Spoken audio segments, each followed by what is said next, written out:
Est-ce que tu as déjà vu ces 3 films sur Disney+? Si la réponse est non, à la fin de cette vidéo, tu quittes la vidéo, tu quittes ton téléphone et tu vas tout de suite me les regarder parce que c'est indispensable. Ces films-là, ils m'ont fait rire, ils m'ont fait pleurer, ils m'ont fait aimer, ils m'ont tenu en haleine et franchement, ils sont incroyables. Avant de continuer, n'hésite pas à t'abonner parce que je te partage du contenu cinéma et séries tous les jours sur ce compte. Je m'appelle Kiki, c'est ma passion. Allez, on y va. Et le premier film de ce que j'aime appeler le cinéma positif, c'est un film qui est extrêmement hilarant par ses situations, par son humour british. Ça s'appelle Le mariage de mon meilleur ami. C'est un film de 1997. On a une Julia Roberts absolument exceptionnelle dedans, mais qui est une tricheuse, une menteuse. Elle est coriace, c'est une peste, comme on l'a rarement ou en tout cas trop peu vu. En gros, on a Julian et Michael qui sont deux meilleurs amis et qui se sont promis que si à 28 ans ils étaient encore célibataires, eh bien ils se marieraient entre eux.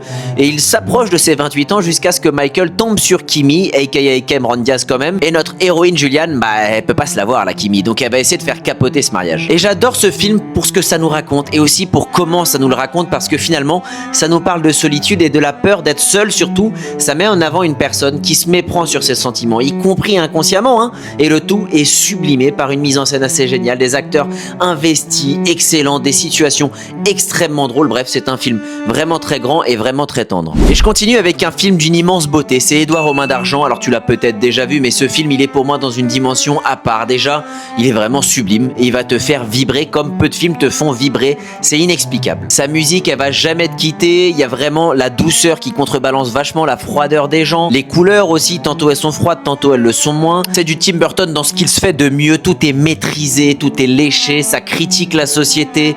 On a un monstre qui se retrouve un petit peu parachuté, sans vraiment savoir pourquoi, dans une banlieue beaucoup trop riche, beaucoup trop bien pour lui en apparence. Le scénario est génial, bref, le film est immense et il va te faire aimer le cinéma. Bon alors par contre, autant les deux premiers ils vont te faire rire, ils vont te toucher, autant le dernier il va plutôt te tenir en haleine, hein. Il va raconter l'histoire d'un anniversaire de mariage qui tourne extrêmement mal avec la disparition d'une femme, et on rentre dans un thriller à tiroir, un film aussi sur le voyeurisme d'une presse à scandale, d'un voisinage, d'un pays tout entier qui n'attend et qui n'aime que ça. Finalement, on a un casting absolument incroyable, je te laisserai le découvrir dans Gone Girl, qui est pour moi un des meilleurs David Fincher. Je te laisse me dire dans les commentaires si tu les as vus et je te fais la bise.